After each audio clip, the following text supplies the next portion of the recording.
Bonjour Internet Métallique et bienvenue dans cette nouvelle émission de Metal Hunters qui va une fois de plus parler de deux albums parce que je fais ce que je veux, je vous emmerde, c'est mon émission. Sauf que contrairement à Glory Hammer, Ark est un groupe mort puisqu'il a splitté, et il a splitté deux fois en plus, une fois en 2002 et une fois en 2011 comme on va le voir.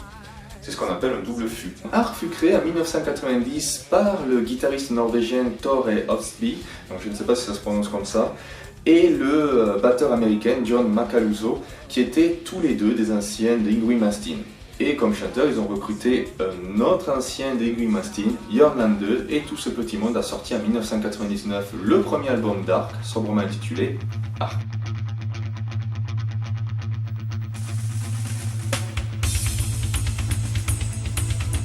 Avec son premier album, Ark apporte un ovni d'heavy rock mélodique avec des touches progressives dans un univers qui voyait l'émergence d'une scène power ou heavy metal mélodique avec des groupes comme Son Antarctica, Hammerfall, Rhapsody ou encore Stratovarius. La première chose qui frappe lorsqu'on finit d'écouter pour la première fois ce premier album d'Ark, c'est que, à cause de la spontanéité musicale et de ce côté naturel qu'il y a dans la musique, on a l'impression que les musiciens ont jamais et ont directement mis ce qu'ils ont fait sur album, sans le travailler ni rien. Et c'est peut-être pas tout à fait faux, parce qu'il me semble avoir lu sur internet qu'à la base cet album était une démo, mais une démo qui était tellement excellente que les musiciens et le label ont décidé de la sortir sur album directement.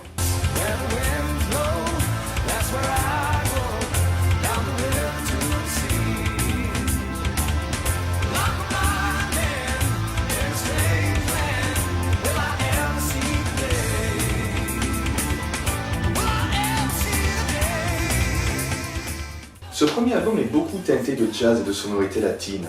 La musique reste subtile et légère, parfois acoustique, mais a quand même une technique belle et bien présente et assez élevée. En fait, quand on écoute cet album, on en ressort la première fois en se disant que c'est une musique assez calme, relaxante, voire apaisante.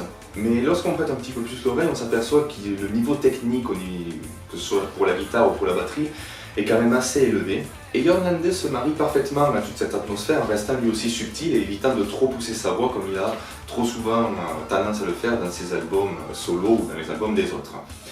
Au final, il y a beaucoup de feeling sur ce disque et beaucoup d'émotions, ça se marie assez bien aux paroles qui sont sympas mais sans plus. On a vu mieux, on va dire.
Deux ans plus tard, en 2001, donc, sort Burn the Sun. Et d'ailleurs, une petite anecdote avant de continuer.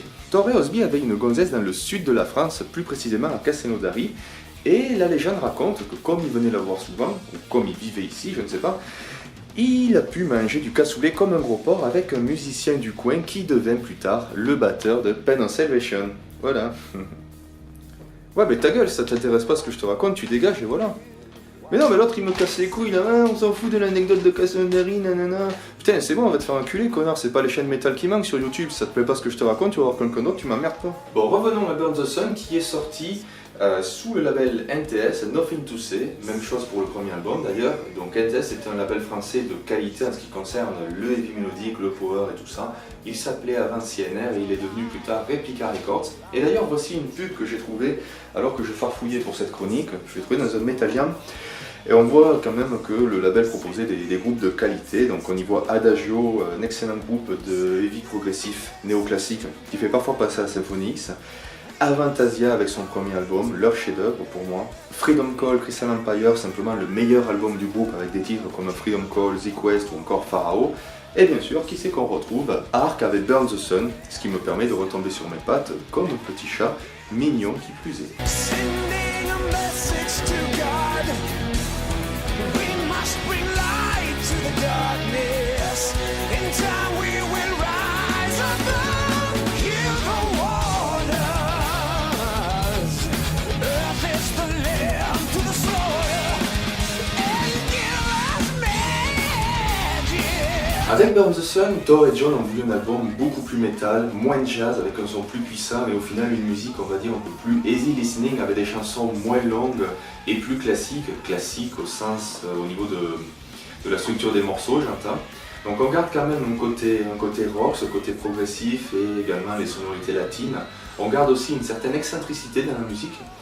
Et au final, l'ambiance de ce disque est assez sombre et pessimiste, à l'image de la pochette d'ailleurs, mais aussi à l'image des paroles qui en général traitent de la planète qui se meurt, qui est polluée, ce genre de choses. Bien sûr, la musique reste technique, mais tout comme le premier album, c'est très discret et il faut vraiment tendre l'oreille pour s'apercevoir de certaines petites subtilités musicales, comme par exemple lorsque Macaluso casse le rythme pour nous faire une partie de batterie totalement déjantée, mais qui ne dénature pas la mélodie principale.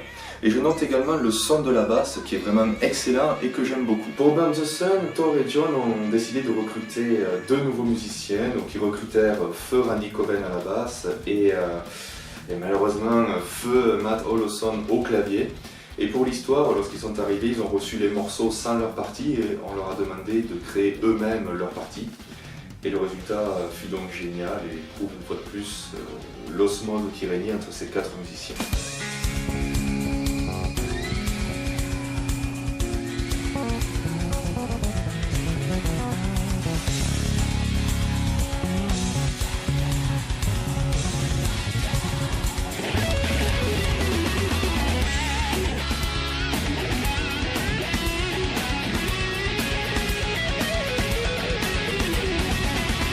Et Young Land dans tout ça?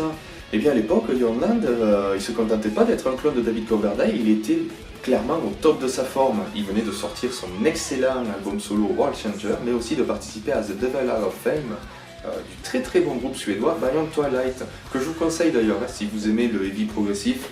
C'est un très très bon groupe, tous les albums de cette formation sont vraiment excellents. Mon préféré reste Section X, qui n'est pas avec Young Land, mais avec un chanteur qui a le mérite d'avoir pu le remplacer avec une étonnante facilité.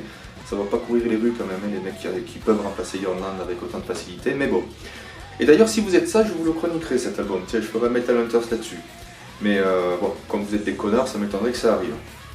Bah ouais, mais l'autre il m'a saoulé tout à l'heure, a pas aimé le cassoulet là. Bah ouais, mais mec, écoute, t'aimes pas le cassoulet, mais qu'est-ce que je te dis? Va bouffer ton McDo, bois ton Starbucks et dégage de ma chaîne, enculé, va.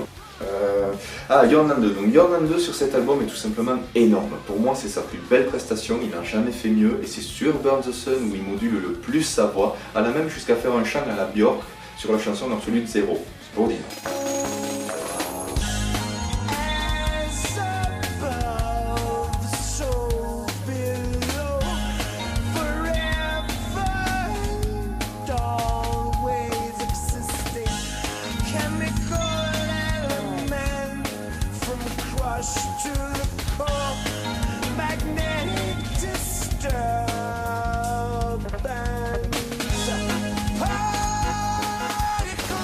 Et après, Young Land a quitté Ark parce qu'il préférait se consacrer à Masterplan et également à sa carrière solo.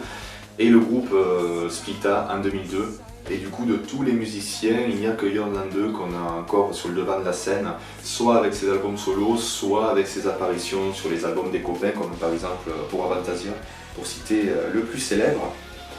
Après, il fera des trucs comme faire le gros chat dans des clips, le gros chat énervé, ou sinon jouer un cache-cache. Voilà. Donc avec des morceaux plus ou moins bien, on va dire, pour rester poli. Et en 2009, Macaluso annoncera la reformation de Ark et il donnera même le nom de ce qui devait être le troisième album de la formation. Ce troisième album devait s'intituler Arado Chaos, mais en 2011, malheureusement, il annoncera la seconde mort d'Ark. Et depuis, plus de nouvelles d'Ark, à mon avis, on n'en aura plus jamais. Fuh.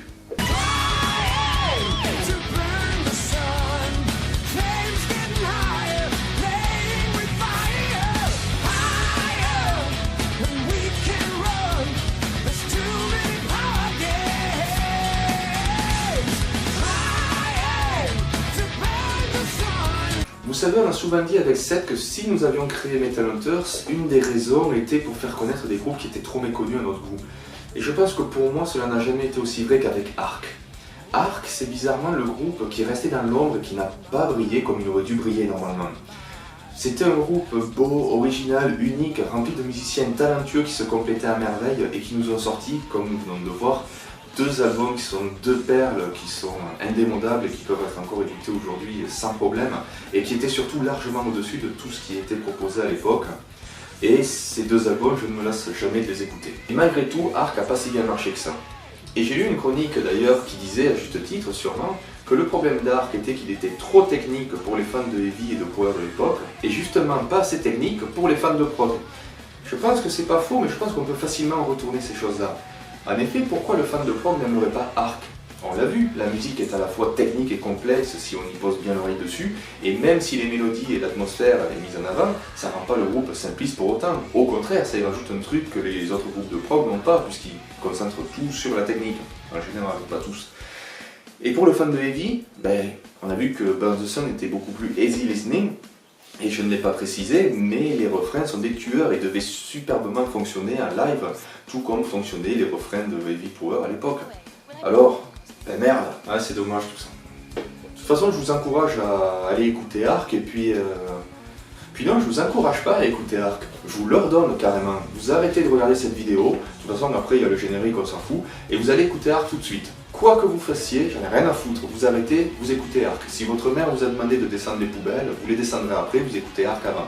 Si vous êtes en voiture, donc déjà c'est super dangereux, mais vous vous garez sur le bas-côté et vous écoutez Ark. Si vous êtes un docteur et que vous êtes sur le point de faire accoucher une femme, rien à foutre, elle a attendu 9 mois pour véler, elle peut bien attendre 2 heures de plus, vous écoutez Ark et puis après vous faites l'accouchement. Quoi que vous fassiez, vous arrêtez tout de suite et vous allez écouter les 2 albums d'Ark, ok? Donc, on se donne rendez-vous pour la prochaine vidéo, vous écoutez Ark et stay metal!